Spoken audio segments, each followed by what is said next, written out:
Hi everyone. Are you tired of your strawberries either being too small, growing slowly, or not producing at all? Well, I've got good news for you. Today I'm going to share with you my pro secrets for getting a ton of strawberries this spring. And if you don't do these things, you're at risk of your strawberry harvest being cut in half or even not producing at all. So stick with me, and by the end of this video, you'll know exactly how to grow a lot of strawberries this spring. My first secret for growing lots of strawberries this season and for growing strawberries all season long is, first of all, either start from runners or from transplants, because those are what grow the fastest and are going to produce strawberries the quickest.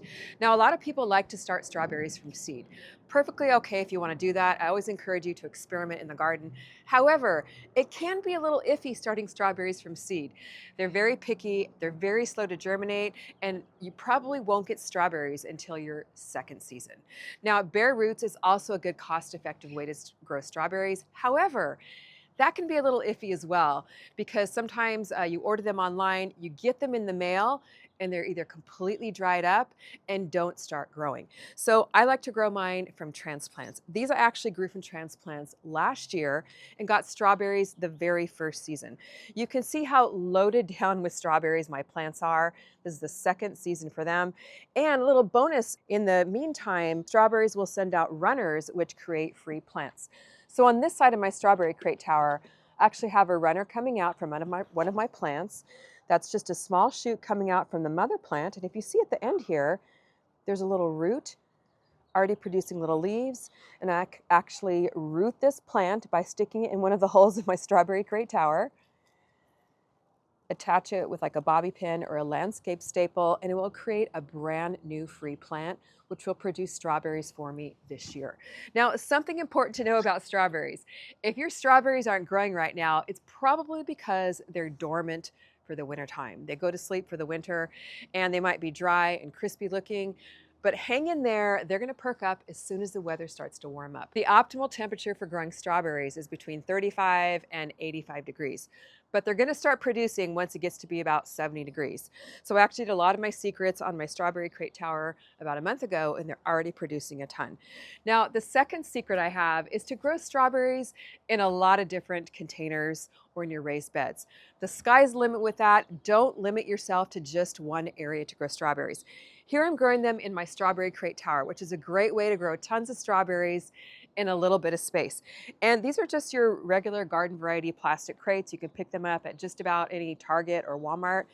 But the key is they're lined with a nice, durable Smart Pot crate liner. So I've just cut holes in the crate liner here so I can put in the strawberry plants. Very durable fabric made specifically for growing plants and vegetables. It has aerated fabric, so the roots get to breathe a lot. And when you have more roots in your strawberry plants, you're gonna have a lot more fruit. And just look at how covered with fruit my strawberries are. For here very early in the spring, tons of berries, tons of flowers. So it's really working here. Now, another way I love to grow strawberries is in hanging baskets. It looks so beautiful hanging down. Let me show you my strawberries over here, which I actually just planted maybe a month or so ago. So they haven't started fruiting yet, but they are already starting to flower. Got lots of little flowers in here, and probably in a month or so, they'll start to fruit. Now, these hanging baskets are also lined with the Smart Pot hanging basket liners. They're called the No Cocoa liners. Again, nice and breathable, so strawberries get lots of air and oxygen to the roots, which is really gonna help you produce a lot more berries. Besides growing strawberries in the crate towers and hanging baskets that I have up there on the deck, I also love growing them in raised beds. Now, when you're growing in raised beds, what I like to do is plant them along the edges. So that way they kind of spill over the edges and it maximizes your space and looks really, really pretty. Now, the best way to grow a lot of strawberries is to grow them in full sun. You can see the difference from the deck up there, already producing in full sun for most of the day, and down here in these raised beds, not in full sun yet, but as the summer progresses, this spot gets a lot more sun. But they are already producing little flowers and little tiny berries here, and they'll definitely produce more as they get more hours of sunlight. And over here, another way I love to grow them is in containers. Now, growing strawberries in containers, I like to use at least a 5-gallon container. I think I've got maybe 4 or 5 plants in here. That way they have enough room here in the 5-gallon Smart Pot to grow lots of berries. If you pack them in here too tightly, they just don't have enough room to grow. So you can always try a 10-gallon container or larger if you want to grow more berries. Now, the good thing is though, you can actually transplant them if they start to multiply and root runners in the containers. You can easily just lift them out with a shovel and transplant them into another spot in your garden. That's one reason why berries are such an amazing fruit to grow. The runners produce free plants, and you can pretty much have brand new plants each and every season, which multiplies your berry harvest many times over each and every year. The next little secret I like to do to get berries that produce all season long is to plant berries of different types. Now, if you're wondering why your berries aren't producing, it could be because you're only planting one type of berry. There's actually 3 types.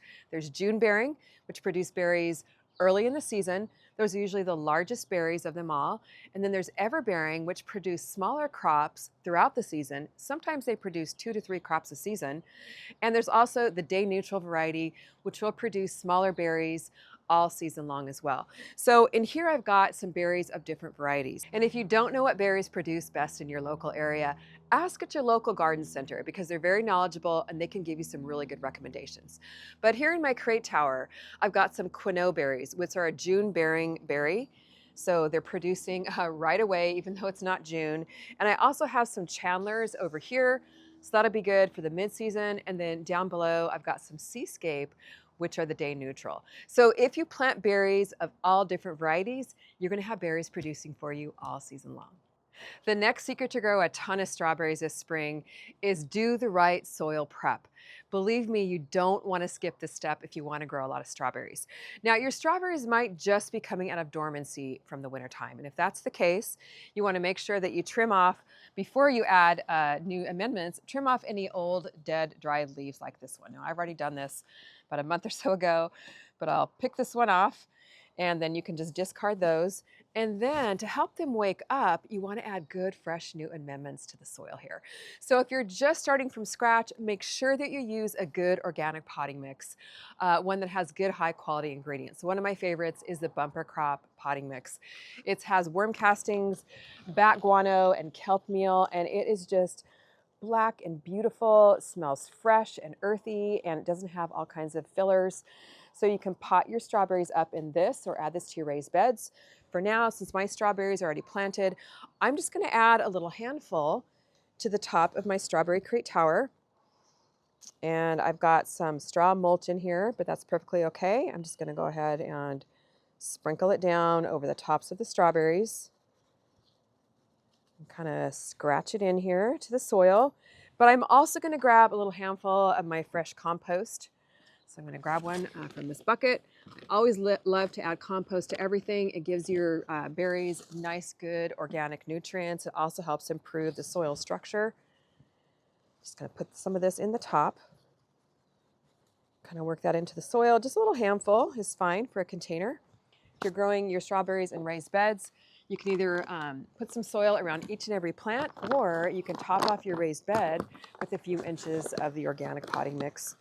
And now I'm going to add a handful of organic granular fertilizer. Now, to me, this is a must because it's got the nutrients that your berries need in order to grow. So here we've got the Bumper Crop tomato and vegetable food. The NPK is 463. And I like the fact that not only does it have nitrogen for good leafy growth, but this phosphorus number is just a little bit higher, which means it's really going to encourage good fruiting of the berries. And then we've got our potassium, which is a 3 there, which is going to help the strawberry plants be very, very healthy. But something I love about this fertilizer, see those little white chunks in there? That's actually added calcium. So that's really going to help my berries prevent blossom end rot, which is a soft spot on the end of the fruit that just kind of makes them mushy and not really good for eating. So I'm sprinkling this in here and just kind of scratching it in, working it down into the soil. When you're planting berries for the first time or when you're adding soil amendments, it's very important that you leave the crown above the soil because that way your strawberry will grow properly. So here I'm just going to uncover the crown and show you what that is. Give it a little bit of room to breathe. So the crown is the part where the green part of the berry meets the brown part of the root. So you want to make sure this part is uncovered. has room to breathe so that your strawberry plants grow properly and continue to produce for you. And let me show you another spot where the crown is coming out so you really get a good idea of what that crown is. Here we've got the brown part, which is the root of the strawberry, and this is called the crown. You want to make sure that this is uncovered as you're growing your strawberries. My next secret for growing tons of strawberries this spring is to feed them consistently. I cannot overemphasize this enough, especially when you're growing in containers or the crate towers or in hanging baskets, because the water and nutrients drain through and they really need that consistent food in order to keep producing for you. Now, the soil amendments I just put in are all slow release, which means it will feed them over the next several months, but they really need that quick boost of a water-soluble fertilizer, especially if they're just coming out of dormancy. Now, if your plants are not flowering or fruiting yet, just coming out of dormancy, it's very important that you give them a liquid fertilizer that's high in nitrogen. And this is my favorite one to use, the Monterey Fish and Guano. That first number there is the nitrogen number, and you can see how that's a 9. That'll really help wake them up and help them start producing and growing green leaves again. But because mine are already flowering and fruiting, to keep them producing, I'm going to give them some of the worm tea. This is the Vermistera worm tea. Gonna put maybe a fourth a cup or so into my watering can, and just make sure you follow the directions on the back of whatever fertilizers you use according to the containers that you're growing them in. And this really helps keep them productive, helps keep the plants healthy and producing, and really helps with root development. So it's water soluble, which means that the nutrients can be immediately uptaked by the plants. I like to give them a foliar feeding because they really absorb the nutrients quickly through the leaves. In this crate tower here, because the Smart Pot crate liners are aerated, the nutrients are soaking down into every single level of the crates. I've got 3 crates stacked up here. Give them a really nice soil drenching, and I'm going to feed them with this water-soluble fertilizer every 2 to 3 weeks, and you'll be amazed, if you're consistent at this, how you're going to get so many fruit throughout the season. It just gives them the food they need to keep on growing. And I'm even going to come down on the sides here and water the leaves. Overflow will go into my little rolling dollies here. And by the way, you guys, I'll put links for all the supplies I use along with discount codes in the video description so you have easy access to it. You know the products that really pump out the berries. There's absolutely nothing as frustrating as coming out in the morning and seeing all your berries filled with holes because the snails, the slugs, the earwigs, and the pillbugs have chewed holes in them overnight. I can't stand when that happens, and I'm sure you've been frustrated about that too. If you don't protect your berries from pests, you might as well say goodbye to your harvest. And what I use for this every time I grow berries or plant berries is the Monterey Sluggo Plus. I've used Sluggo Plus for years whenever I plant anything. So what Sluggo Plus is it has iron phosphate, which gets rid of the snails and the slugs. And the plus is actually called spinosad, which is a naturally derived insecticide, which takes care of the earwigs, the pillbugs, and the cutworms. And all you need to do is simply sprinkle this around the base of your plants after you've watered. So I've already watered here. If it's dry out and if it's not raining, this is going to last you about 4 weeks. If you get heavy rain, you want to reapply every 2 weeks, and it works like a charm. They're attracted to the bait. They eat the bait and immediately stop feeding on your berries and then crawl away somewhere else to die. And I really like that it comes in this handy little canister, which you can just shake around your plants. Works great for berries, and I love to also sprinkle around my seedlings when I first transplant them to just help protect them from all the insects eating them when they're brand newly planted. Monterey and I are working together, and they're generously offering all of our viewers a 20% discount site-wide on all their pest and disease control products with the code CaliKim20. So head over to MontereyLawnGarden.com and grab your discount. If I didn't use these very high quality organic products and the secret steps I shared with you today, I wouldn't have these big, beautiful, gorgeous berries and all the other vegetables you see in my garden. So let me know in the comments if you're going to be doing these secrets for your berries this spring. Thanks so much for watching. See you next time in the garden.